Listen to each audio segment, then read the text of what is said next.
Well, hello. I'm speaking with Dick Rude today, which is Eric, something I never thought I was going to be able to, say at this point. So, yay, hello.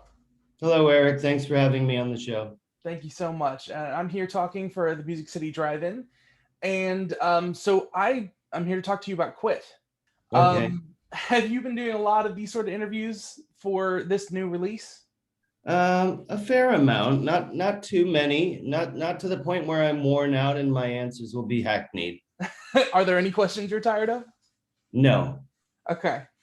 What caused the new release to happen? This re-release. The popular demand, people really wanted to see the film and it wasn't available. And we were constantly getting people reaching out, asking when and where they could see it. So it was kind of like a fine wine. It just needed more time to age. And then we put it back out again and hopefully people will be thirsty for it. Okay. So I might ask this again by the end, but when and where can people see it? On all of the major streaming platforms, Amazon. I'm not familiar with all of them myself. Okay. So I think Hey, if you go to Strike Back Studios, they have a complete list of where the film can be seen. You've been a huge collaborator on the projects that you've been on. Everything back to uh, before I think Repo Man, which was you put a lot of yourself into that, and Sid and Nancy, and a lot of as I understand it, Red Hot Chili Peppers music videos, which I did not get a chance to watch but would like to. And so making this, like, you're in the director's chair. Do you feel like it was still a heavily collaborative process? Was this the time you got the chance to kind of take the reins, or how did you feel about? Yeah, Making Quit was a highly collaborative process. We did it in a very much of a guerrilla style filmmaking. I mean, it was just bare bones crew and bare bones cast, and we literally, put ourselves out in the desert as a small group of people, and everyone was doing their part and more. It wasn't unusual to find everyone pitching in beyond what their station would normally be in a filmmaking sense. So, for example, I was driving the motor home. I was picking up trash on sites.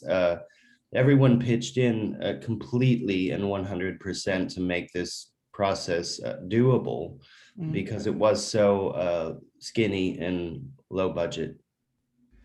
Yeah, to be frank, this is the kind of thing that fascinates me about you as a part of the filmmaking process. Because I even just little things like the Criterion release of Repo Man. There's an interview with you talking about just the amount of work and influence that you, even as your role changed in the movie over the making of that, you were doing a lot of different things. And Yeah.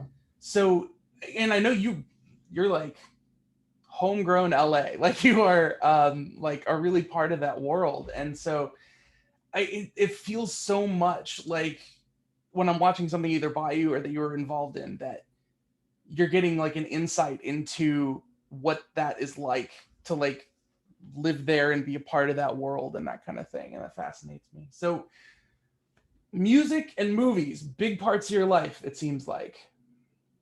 Yeah, Yes. it's funny. To go back to what you were saying, I never really think about it in the moment. I'm never really sort of in the moment and thinking like, wow, this is the coolest thing in the world.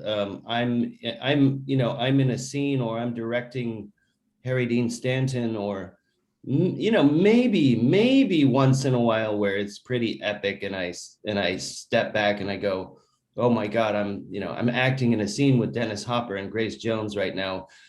Everybody needs to know about this. Yeah, once in a blue moon, it sort of grabs me and tickles me, but mostly I'm just sort of, doing what's in front of me and creating and not really thinking about how cool it is or what I might be messaging or, what I'm trying to get across. None of that really plays into it for me. It's always much more organic than that. And I think that shows in the way that it's perceived at the end of the day. You know, there's something much more, you know, natural and you know, just live about it. So Confirmed. This might be a yeah, subjective opinion, but that is what quit feels like. yeah, It's like you get sort of the little details that make a movie, but at its core is like a story and an element of human nature that you're trying to explore, and yeah, everything is in service of that. That's great. yeah, yeah, yeah. I try not to get too involved in myself and you know, in the ego of some of whatever it is that I'm creating, you know, because Mm-hmm. that can destroy it right away. And then going back to, you know, having grown up in Los Angeles and been involved in things like directing Red Hot Chili Peppers or you know, the Joe Strummer documentary or whatever it may have been. Again, that's just kind of what was around me growing up here and what I became involved in. I guess I was just pretty damn lucky, or, you know, maybe people liked me, or I don't know.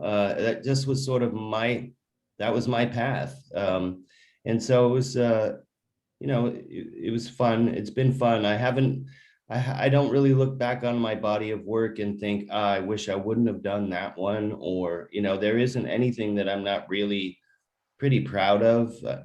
I never did any of this to make money at it, which is a good thing because I would have been a huge failure if that were what I was doing it for. Um, but looking back, you know, films like Repo Man, so many years later, still have real legs, and people still really get it and love it and are influenced by it. And so it's nice to know that you know, you hit a home run. You don't really need to keep hitting home runs to know what that feels like. That's a really good point. I watched an interview that you did, and you talked a little bit about fallibility, Mm-hmm. and how that is accepting that in other people is kind of core to the way the two leads interact and what's going on in that story. And I mean, it seems really important. You seem passionate about love and relationships. I mean, when you start with this concept, I don't even want to talk like too much about what the actual story is, because the way it unfolded to me, I'm equal parts thinking I know what's going to happen, on the other hand surprised by what I'm feeling. So if you were to comment on that today, even just like 10 years later, the way things have been with people kind of pointing fingers, you know, other this side or whatever, about people embracing fallibility in other people, what would that look like? Music, movies, anything? Yeah, I think it's dramatically different even in the last decade. People are so much more afraid. People are so much less in contact with each other. So there's this facade or mask that everyone's putting up, whether it's behind their, you know, social website identity or their, you know, Zoom meeting. People have less of a chance to actually be real or be caught in a lie or be caught being honest and genuine. And so that's kind of sad. I think, you know, what quit does is it hits on all of those points, the idea of what it is to be naive in a relationship, what it is to be devoted in a relationship, and what it is to be, you know, completely distrustful and ready to throw it away, you know. And this is obviously something that pretty much everyone goes through. You know, you are a kid, you have that first love, and you think this is it, this is forever, and, you know, your heart is flying in the clouds. And then, you know, and then someone cheats on you or you cheat on them, or, you know, a sequence of all of that. And you find yourself down the road realizing, yeah, people are pretty imperfect, that whatever ideals you may have about the way things are supposed to be are not that real. And maybe it's changed since then. Maybe it's just a personality thing, because I'm sure there are plenty of people whose expectations are that, you know, it's going to be gritty and it's going to be dark and your heart is going to be broken. You know, I don't want to be one-sided about it. I'm sure that there's a whole section of people that grow up thinking, yeah, love stinks and it hurts, and you know, let's just have let's just have at it in the beginning and not have anything beautiful and hard and wicked about it. Yeah. So I'm gonna be processing that for a while. I love that answer. Thank you very much. If somebody were to watch Quit and afterwards something moves them, they want to quit something in their life. Hmm.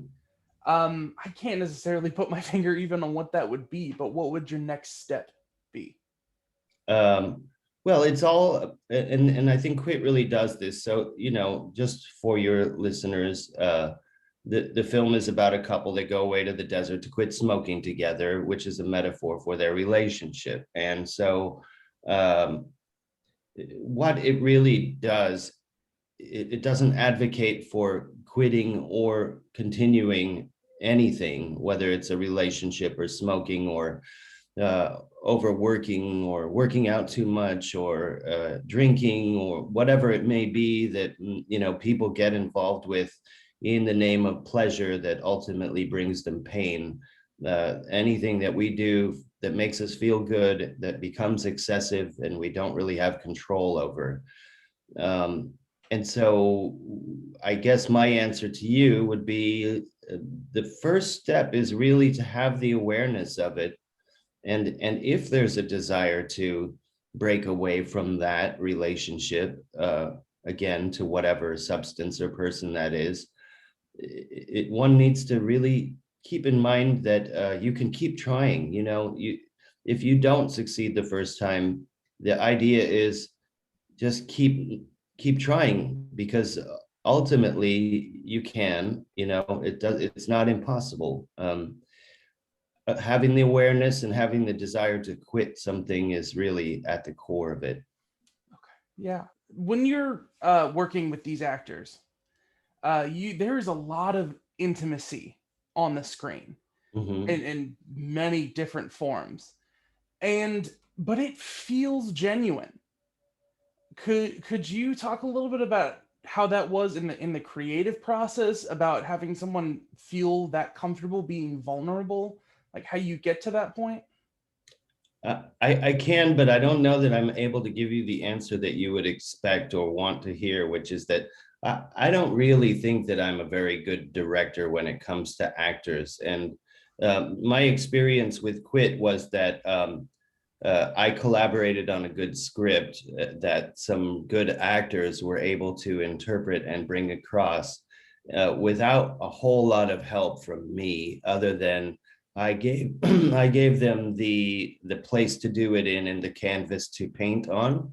And then, like all film, so much of it is then gets molded and finished and polished in the post-production.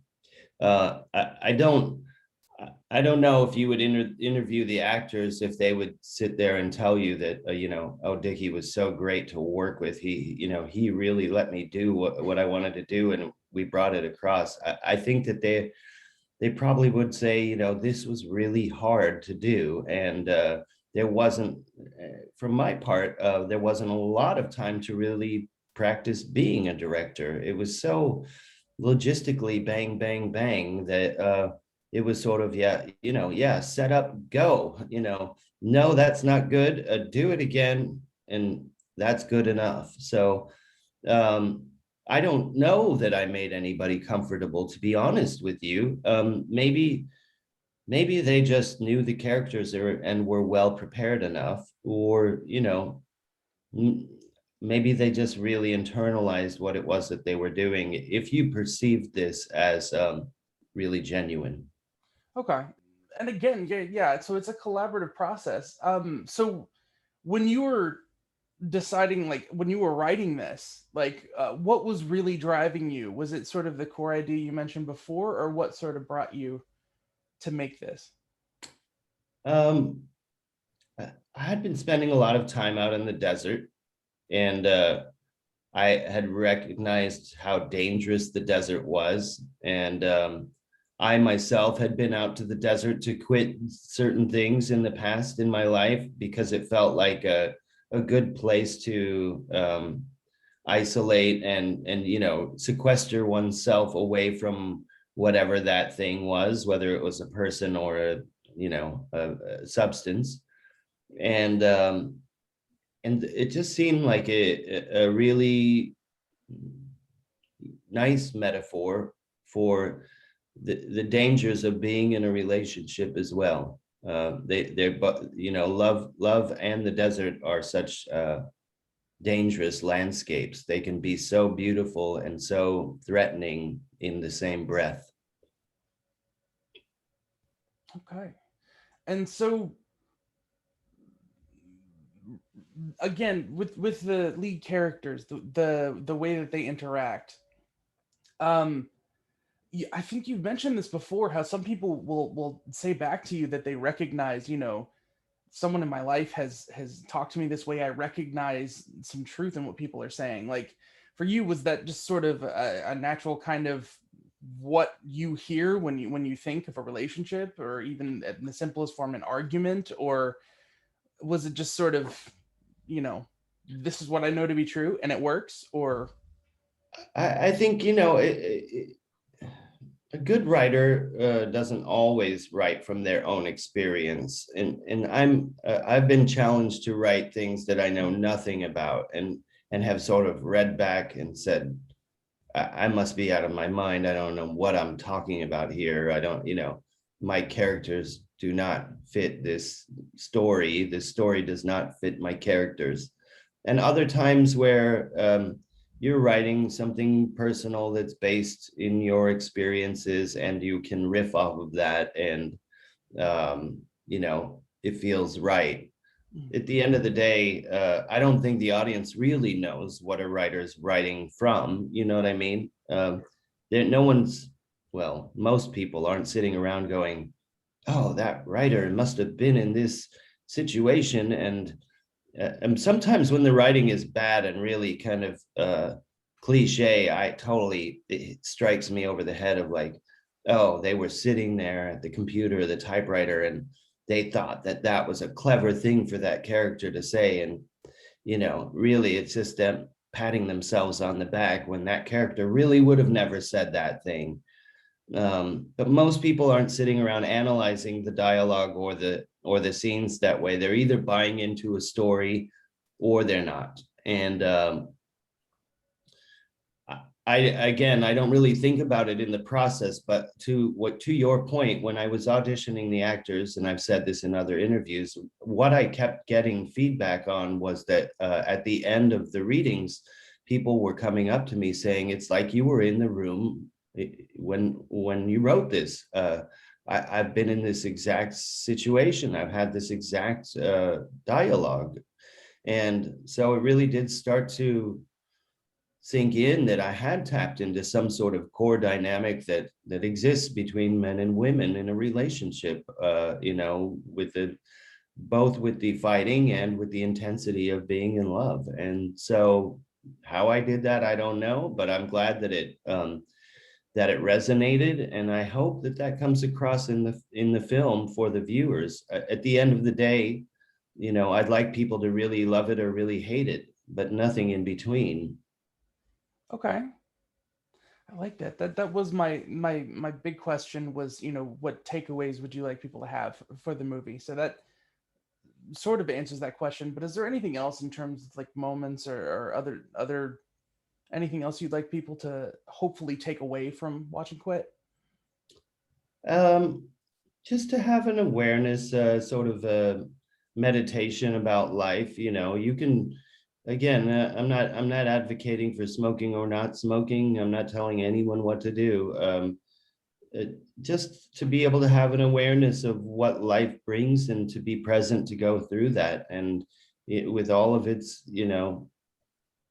with all of its pain, and with all of its pleasure, and with all of the frivolity, and all the loneliness, and and also all the being surrounded by love. It's such a crazy experience, and to be alive, and such a lucky thing to be alive.